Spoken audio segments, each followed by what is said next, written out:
Hey, so these are some ingredients for our cake today, which is a white chocolate German chocolate cake. Here I am double boiling, melting down the white chocolate, which is a whole 4 ounce bar of Ghirardelli white chocolate. Here I am melting that down. And here is my flour, just 2.5 cups of flour. And then the separate bowl, I'm adding, that is a cup of butter. And then, of course, I creamed it down. And then I am adding in my 1 cup of sugar. I added in 1 cup of sugar. This is 1 whole cup of sugar to 1 cup of butter, which is about 2 sticks of butter. And my butter is salted. And as you see, I have 4 egg yolks that are separated from the egg whites. So that's just 4 egg yolks, and then you see me adding those into my butter and sugar mixture. So just kind of gradually adding the sugar. And then now I'm adding in 1 egg at a time into my bowl. I'm mixing those. I'm mixing.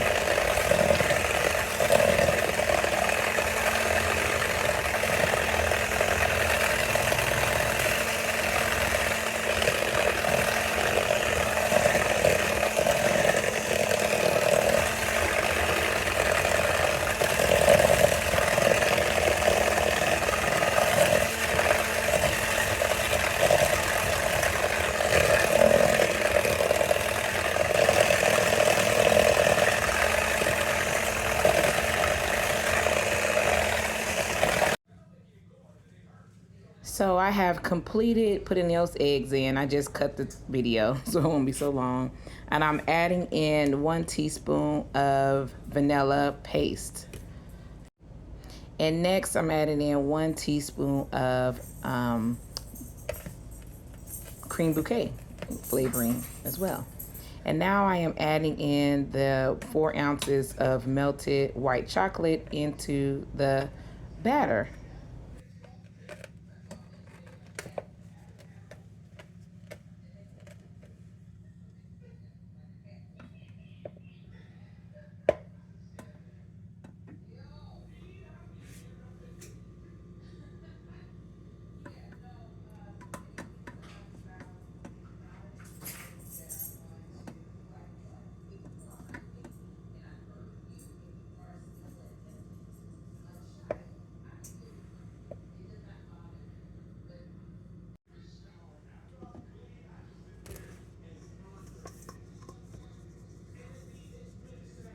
Here I'm adding in my flour mixture, which is 2.5 cups flour, 1/4 a cup of, 1/4 of baking soda, and 1/4 teaspoon of salt. And then here I'm adding in my 1 cup of buttermilk, and I also added in 1/4 cup of sour cream. So that's the wet ingredients that I'm interchanging bit by bit from the milk to the flour mixture. Again, we start with flour, we end with the flour mixture. In between, we add our milk and sour cream back and forth. So that's what I'm doing here as I'm hand mixing the batter. Yeah.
also see that I am scraping down my bowl constantly just to make sure that everything is being mixed in and distributed evenly as I'm going back and forth between my buttermilk mixture and my flour mixture. Again, to just make sure that everything is incorporated fully into my cake batter. So after I mixed the cake batter, I had to wash up my, mixer and clean out my bowl because I am taking the egg whites, the 4 egg whites from the eggs that I separated earlier, and I'm going to start to whip them. And so that's what you see me now, just after I've cleaned everything up. I am putting my mixer back together. I'm having some issues with my hand mixer right now. But anyways, I'm putting all that back together, and I'm getting ready to start creaming my egg whites. You see my egg whites are in the bowl, and we are going to start creaming them. And I think this process I probably could have done just as I'm looking back, and as like, I don't think my cake came out any differently. I'm not that, like, I don't know, I'm not that, like, I think my cake came out really good, but I feel like I could have, my egg whites could have been a little more, I guess, stiffer, but the original recipe calls for it to be a medium stiff. If you know, if you guys are experienced at all with like lemon meringue pies or meringues or things like that, and they usually have that really stiff white peak at the top of them. But this one said a medium stiffness, so I was kind of confused as to what a medium stiffness looked like. So yeah, this is what I did. I want to say I did cut off the camera at some point because it takes a while to be creamy. And I didn't have a small bowl. That smaller bowl up there that you see has the batter in it. So I kind of was like trying to just cream it, just tilting this bowl to the side so that I can cream it. That might have also been the reason why I didn't get all the way to the stiffness that it could have been. I'm not for sure. The cake came out fine to me, but I feel like maybe I could have had it a little more stiffer. But again, my cake didn't come out too bad, so it was moist. So anyways, I didn't really trick about it. Like I said, it could have been that I wasn't using a small bowl, or maybe that I wasn't even, just didn't whip it enough. But I know I whipped it. At this time, I want to say I whipped it a good, probably 6-7 minutes of like keeping a bowl like that. And I think that's why I turned that video out at some point and then just came back and showed you what I ended up whipping it for. But I could have probably whipped it for like 10 minutes. But yeah, you're supposed to whip it till it's a medium stiffness.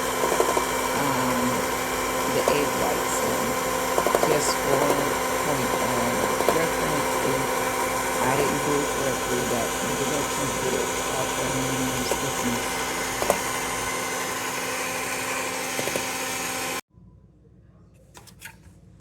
Yeah, so this is what I ended up like stopping at. Again, there is a stiffness, peaks are there, but I don't know. It could have been more stiffer.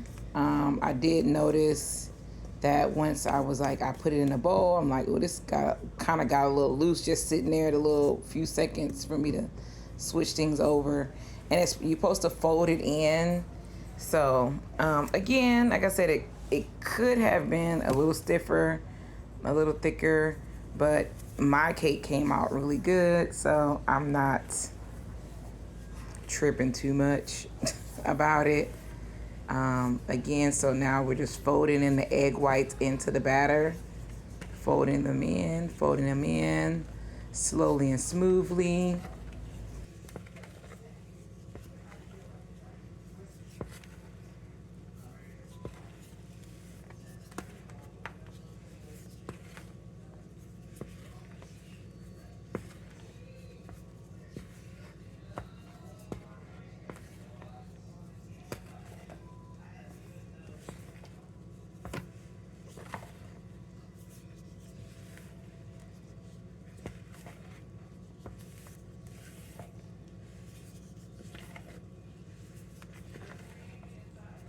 So as you see here, I am continuing to fold until, you know, everything is well combined.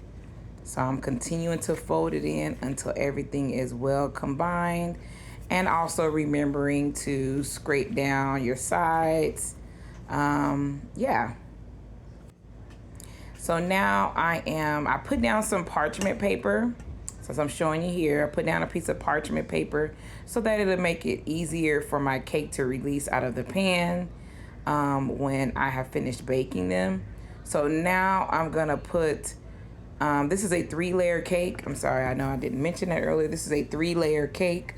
So I am evenly distributing the batter amongst the 3 pans, but I'm just showing you with this one pan kind of what I did. So parchment paper, put down the batter. What I did forget was that I did not grease the pan. So I did not grease the pan, but actually it still came out good. It didn't stick, surprisingly so. I am now getting the pecans. So it calls for 1.5 cups of pecans to be toasted. So I am now putting them on a parchment paper and on a cookie sheet, and I'm putting them in the oven on 350 for about 8 minutes. And again, like I said, look, my cake didn't even come out sticking too much, even though I didn't grease the pans, because I really did forget to grease the pans. So I am over the stove in a pot, large pot. I'm heating up the 1 stick of butter and 3 cans of evaporated milk. Here, this is where I'm making my frosting. So I'm making my frosting at this time, and I'm heating that, 2 sticks, sorry. 2 sticks of butter and 3 cans of evaporated milk. This is how it turns out after about a few minutes of heating it. And then once you do that, you start adding in your, the pecans that we toasted. And I added in 3 cups of coconut. I ended up having more frosting than I needed for this cake. Or maybe I didn't frost it enough, but I ended up having more than enough. So you might need to trim it down some. I think I overly made the frosting, but hey, everything came out delicious. I'm gonna add that frosting to another cake. But again, it came out good. So I'm on a very low heat, slowly cooking the frosting and allowing it to thicken, and for the evaporated milk to kind of evaporate somewhat. So now here it is. It's loose, but like I said, I'm adding in my sweetened coconut flakes and my toasted pecans.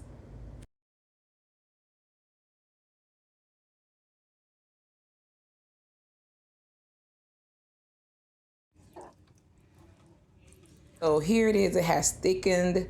The directions said 10 minutes for this, but I let it cook. I don't want to say 20 minutes. So now I have evened off my cake layers, and I am now frosting the cake. So this is me doing the first layer, and I'm just trying to gently get it to the edge, and then I put my second layer. You know, this was my first time, be honest. This is my first time layering the cake. These cakes could have been flatter. Yeah, I could have cut them flatter. I definitely would do that. Do it a little more flatter. I think it was a little bit of shaving I could have done, a little more shaving I could have done to the tops of these cakes. But again, Cake was delicious. So, you know, aesthetically, I think I could have done better. But that's how this thing goes. You put your best foot out there and then you learn from your mistakes. But again, the cake was delicious though. I shared it with my family and friends, and everybody really liked it. I mean, for real. Like, they are critiquers and they'll let me know when things aren't right. Like I said, it wasn't the prettiest because I could have like shaven the edges around. You know, I could have shaven it a little more evenly. But hey, we was doing it. It's my birthday cake. Again, if you gotta know, it was my birthday cake. I celebrated my birthday recently on October 17th. So this is my birthday cake. Again, so at the top cake, I shaved it, but I flipped it. So this top layer cake is, I'm currently frosting the bottom part. So just to let y'all know, I stacked the other two, like one on top of the other, but the top one, I turned it on its, I turned it around, I flipped it, and that way I get a nice even top. But yeah, so I'm frosting, you know, layering up the frosting, and then I'm gonna frost even the sides, and have all of this decorated as much as possible. It's hard to really frost with this chunky frosting, but hey, I think it's delicious. I think the cake came out beautiful, but that's me. I might be a little biased because it's my cake. Again, I know I made some mistakes. Could have been smoother, could have been straighter, all that, but it was delicious, yet and still.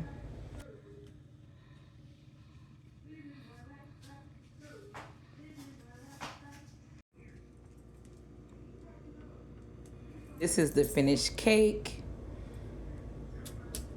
and it just looks so delicious to me.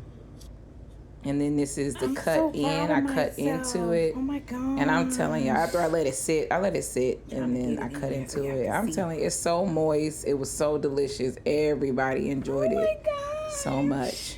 It's my first 3 you guys try the recipe. I hope you enjoy it too. Bye.